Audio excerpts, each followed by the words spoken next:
শয়তান চিন্তা করলো আইয়ুবের তো পারলাম না রবের প্রতি অসন্তুষ্টির ভাব প্রকাশ করতে, তো রহিমার কাছে যাই সে একজন ডাক্তার সাজছে। কি সাজছে? শয়তানে হয়েছে ডাক্তার।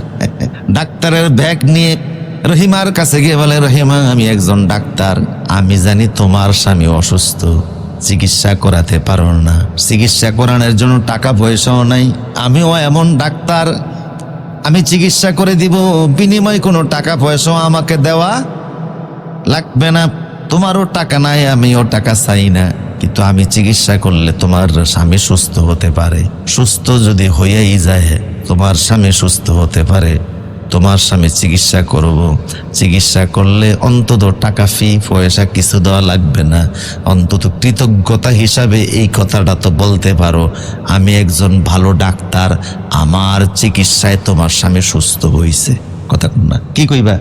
আমি একজন ভালো ডাক্তার, আমার সুচিকিৎসায় তোমার স্বামী সুস্থ হয়েছে, এই কথাটা তো অন্তত কৃতজ্ঞতার জায়গা থেকে বলতে পারো।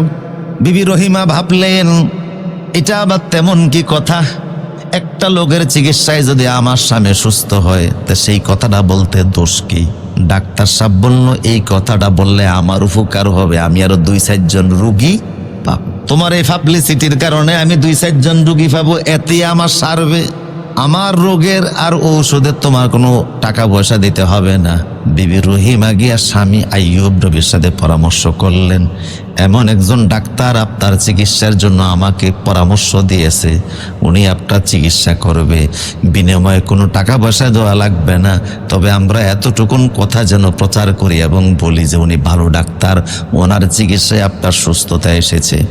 নবী তো নবী শুনে বললেন মানুষের চিকিৎসায় কোনোদিন কোনো রোগী সুস্থ হতে পারে না, কোনো ডাক্তার কোনো রোগীর সুস্থ করতে পারে না আল্লাহর হুকুম ছাড়া।